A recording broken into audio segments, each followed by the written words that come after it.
If you want to know how to write an amazing descriptive essay, this video is for you. In fact, the strategies I am about to share with you are the exact ones I used to write brilliant descriptive writing in my exam. So keep watching. First of all, note that descriptive writing is just like painting a picture with words. This is the exact reason we use sensory details in descriptive writing. Well, sensory details appeal to the five senses of your reader, such as sight, touch, sound, taste, and smell. Moving on, let me introduce you to some characteristics of descriptive writing. As said before, you have to use sensory details, the details that will appeal to the senses of your reader. Secondly, you should use figurative language. Now you might be wondering, what exactly is this figurative language? In simple words, it is a technique of describing things in a colorful and interesting way. Have you ever heard about simile, metaphor, or personification? Well, these are some examples of figurative language, and we will take a look at them later in this video. Moreover, in descriptive writing, you have to use precise language. For example, you have to use adjectives, nouns, and action verbs in your writing for description. And, you have to keep everything organized. This is the reason I advise you to plan things before writing. Now, if you want to write a good descriptive, you have to work on your word choice. Here is a very simple example. Instead of saying, "We had a great time at the circus," you can say, "We shared a thrilling night at the circus." And, "We had a really nice dinner" can be written as, "We enjoyed a really tasty meal." Moving on, here are some examples of descriptive writing for you. Note how the writer paints a picture in your mind. The example says, "I watched a thunderstorm, far out over the sea. It began quietly and with nothing visible, except tall dark clouds and a rolling tide.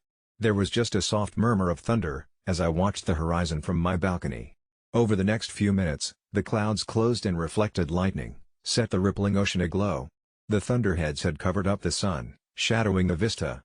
It was peaceful for a long time." Here's the second example, and a relatively simple one. On Sunday afternoons, he liked to spend his time in the garden behind his house. The garden was narrow but long, a corridor of green extending from the back of the house, and he used to sit on a lawn chair at the far end to read and relax. He was in a small peaceful paradise, the shade of the tree, the feel of the grass on his feet, the gentle activity of the fish in the pond beside him. Here is another example that will help you with character development as well. It says, "He was a compact clear-cut man with precise features, soft black hair, and thoughtful dark brown eyes.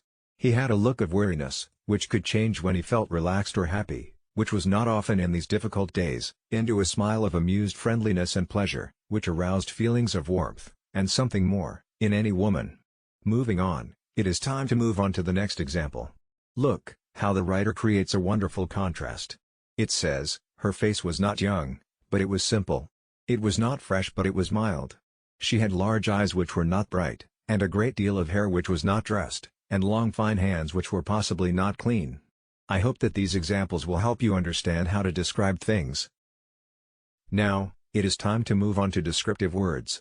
These are the words or expressions that you will use to create a strong impact on your readers' minds. Below is a list for you. You can pause the video and take a look. But the main point over here is that, instead of using words such as happy, use words such as joy and delight. It will create a better impression. Talking about the parts of descriptive writing, we can divide it into three parts, such as an introduction, the body, and the conclusion. Let's take a look at each of them in detail. In the introduction, you have to hook your reader straight away. You can do so by using a bold statement, or engaging your reader with a question. Then, talk about the topic you are about to cover. And finally, give your thesis statement, to let your reader know your viewpoint about the topic. Then comes the body. In each paragraph of the body, start with a topic sentence. Basically, the topic sentence highlights the purpose, and grabs the reader's attention. Note that, you have to use strong expressions in every part of your writing. Similarly, you have to connect your body paragraphs. You can do that by using transition words. In your conclusion, you have to summarize your main ideas that you covered above, in the introduction and the body. Remember that, the conclusion is not the place to introduce new ideas. You just have to give a recap of your previous points. To wrap it up, here are some tips for you. Try to cover as many details as possible. This is because minor details matter a lot in descriptive writing. But, do not exceed the word limit. Secondly, plan out your essay by making a rough draft. It will also save you a lot of time. Then, use sensory details as they add life to your story. You can find more details in the description box below. Moreover, prevent repetition of your ideas and expressions. And, try to include relevant details only.